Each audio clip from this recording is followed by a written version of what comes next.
Yo, what's up everyone? Treasure Quartz here. Today I wanted to talk about Overwatch. There was a big upset yesterday, over PvE because there was a dev stream from the Overwatch devs. Now PvE is not cancelled. The talent trees for PvE have been scrapped, which is a big part of the replayability for the player versus enemy experience. And now that it's gone, it's going to be very difficult to tell whether or not PvE is going to be really fun and enjoyable. Definitely not the experience people were expecting, people were told to expect, people were promised. But we are still getting PvE for Overwatch 2. We are getting specifically story missions in Season 6. That's right.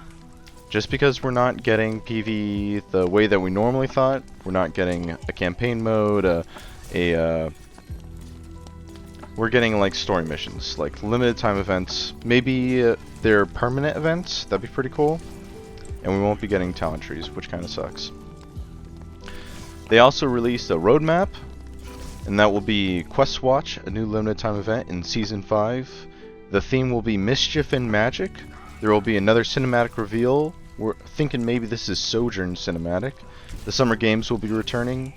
We got a 5-stack versus 5-stack miniature comp season. The On Fire system is going to return, and Creator Workshop mode. Season 6, story missions, like I just talked about. They'll be releasing a lot of the PvE content that they came up with over the 2-3 year period that they worked on PvE for Overwatch 2.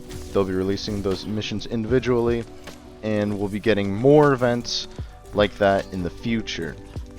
We'll also be getting a new support hero in Season 6, a new game mode called Flashpoint. This will be a new core game mode to comp, I believe. New, hopefully. We'll be getting Hero Mastery, which I assume is just advanced, an advanced tutorial that's for players to learn mechanics that are special to heroes, very niche. There's also firing range that's coming. I assume that's an improved practice range. Player progression system. That sounds incredible, really exciting for any more progression in the game. The Overwatch anniversary and more. Season 7 and beyond, we'll be looking at new tank hero, new collaboration event, whether that be an anime, a video game, a franchise such as Marvel. We'll be getting a new control map, new winter event, new hero mastery missions for multiplayer. The Roadhog rework will be coming in Season 7 or beyond. Fan favorite modes will return, cinematic debuts of characters and such. Competitive mystery heroes will return. People were super excited about that and very upset that it got taken away. The Lore Codex for in-game lore will be put into the game. You'll be able to read up on your favorite heroes and the current status of the story. And then the Sombra rework will be in Season 7 or even further away than that. Now, I love Overwatch, and it's extremely disappointing to hear about the talent trees leaving. That really reminded me of like Borderlands, one of my favorite games to play. I really enjoy playing solo, playing single player games. I'm not a fan of playing always online, only multiplayer games, but it is what it is. At least we are getting some story. At least they are releasing what they have done for PvE. It's not like they aren't releasing anything. We will be getting what they have done so far. And they have said that talent trees, they will try to salvage what they can to try and use it in some other way. It just will not be in the way that we were expecting. The hero reworks for Roadhog and Sombra, I'm really surprised that we've been working on those since Season 2, Season 3, and we will be not getting them for until Season 7. That's like 6 months working on those reworks. They better not be just a bigger shield like Brigitte. That rework took 4 months just to give her a bigger shield. I don't want to see Sombra just have a better hack effect where it's an AoE and it's got some cool visual effects and nothing else has changed. Roadhog, it's just the fart cloud that he got in the 132 experimental mode that they released in Overwatch 1, but now it's in Overwatch 2. It better not be just a better fart cloud. Is this what you guys wanted? I mean, I talked about this in one of my videos where I said, hey, they don't have any seasonal identity to these seasons. The game is not very, it doesn't feel like a beating heart. It doesn't feel like Season 1 is very different from Season 2, Season 3. You play the game, it plays like it's the same game. But, what do you guys think? I thought in-game menus would be extremely helpful to push forward that agenda of seasonal identities.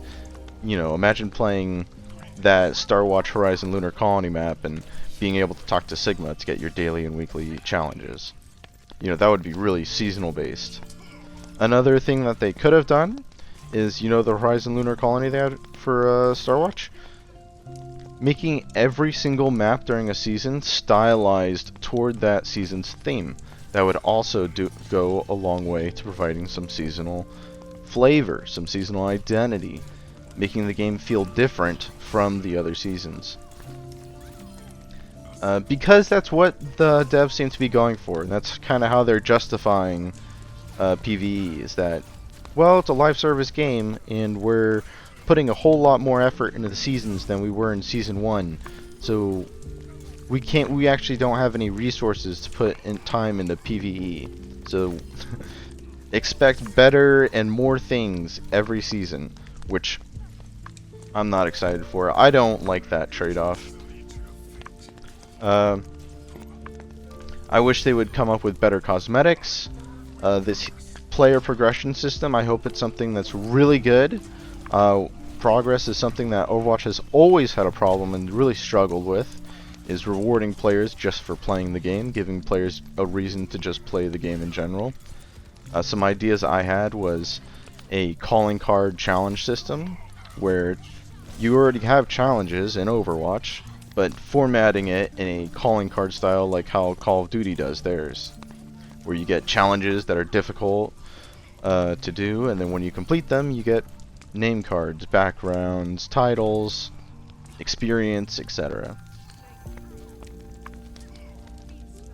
Now the lore codex, that's probably not a big deal to some people, but it's kind of a big deal to me because one of the worst parts of Destiny, I love Destiny, love the game.